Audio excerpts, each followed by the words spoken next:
Hello everyone शांति पाठशाला को मु आपण मानंकु स्वागत जनाउछि। आजिकार एक नूतन वीडियो रे आमे जानिबा आदर्श छात्र जीवन।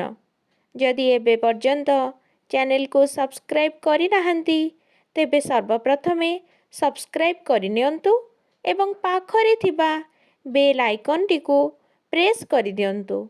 तेबे चलंतु भिडियोटी आरंभ करिबा।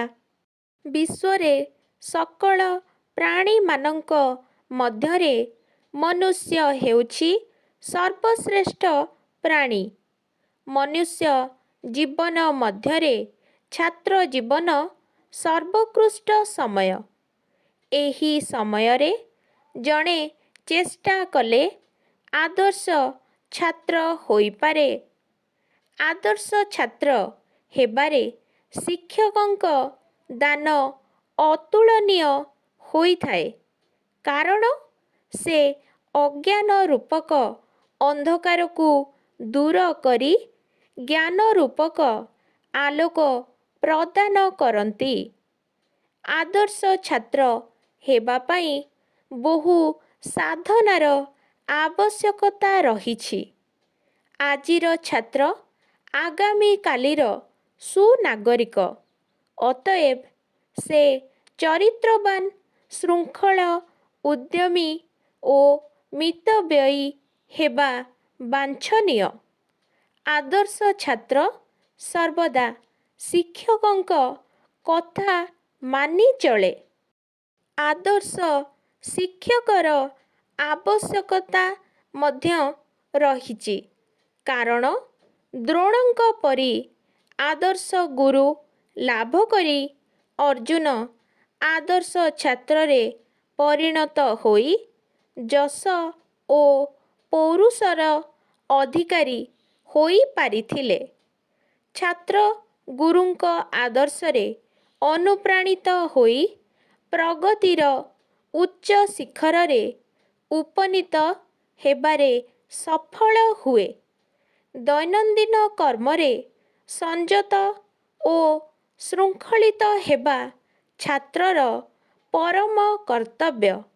सेमाने नियमानुवर्ती ओ समयानुवर्ती होई न पारिले आदर्श श्रेणीभुक्त होई पारिबे नाही।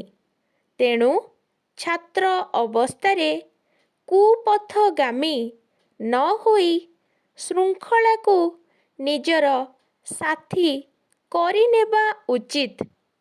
आदर्श छात्रर ए क्षण संपर्क रे पंडित माने मत प्रकाश करी कहिछंती, काकस्नानं बकध्यानं स्वान निद्रा तथैव च अल्पहारी गृह त्यागी विद्यार्थी पंचलक्षणम। प्राचीन कालरे गुरुकुलरे छात्र माने विद्या शिक्षा करुथिले। सेठारे छात्र जीवन आदर्शमय थिला, किंतु आजी एहा स्वप्न। जनसंख्यार वृद्धि संगे संगे स्कूल कॉलेज रे वृद्धि घटिची सत, हेले नैतिक शिक्षार अभाव फलरे छात्र विशृंखला देखा देइछि। वर्तमानर शिक्षा प्रणाली सह साधारण जीवनर कौनसी संबंध नाही। वर्तमान सरकार वैषयिक शिक्षार चिंतारे व्यस्त। छात्र माने राजनीति रे अंशग्रहण करी दूरेई जाउछंती। खाली पाठ पढ़िले आदर्श छात्र होई जीव ताहा नुहे, बरं निजर किछि समय समाज सेवारे नियोजित करिबा उचित। आदर्श छात्र हेबा पाई आजिकाली जणे छात्र तार दैनिक समय को विभिन्न कार्य विभाजन करिबा उचित। एथि सह छात्रर भक्तिमता, मान्य धर्म नित्यांत ଆବଶ୍ୟକ। ସର୍ବୋପରି ଏକ ସୁସ୍ଥ ସମାଜ ଗଠନ ଦିଗରେ ଆଦର୍ଶ ଛାତ୍ରର ଭୂମିକା ଗୁରୁତ୍ୱପୂର୍ଣ୍ଣ।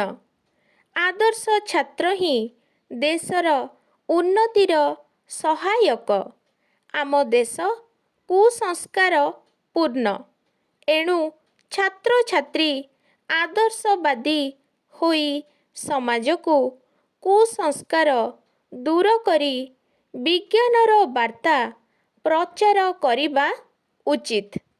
ଆଦର୍ଶ ଛାତ୍ର ସୃଷ୍ଟି କରିବାରେ ଶିକ୍ଷକମାନେ ମଧ୍ୟ ବିଶେଷ ଧ୍ୟାନ ଦେବା ଆବଶ୍ୟକ। ଯଦି ଏହି ଭିଡ଼ିଓଟି ଆପଣଙ୍କୁ ଟିକେ ବି ଭଲ ଲାଗିଥାଏ ତେବେ ଲାଇକ୍, ସେୟାର ଏବଂ ସବସ୍କ୍ରାଇବ୍ କରିବାକୁ ଜମାରୁ ଭୁଲିବେନି। ଧନ୍ୟବାଦ।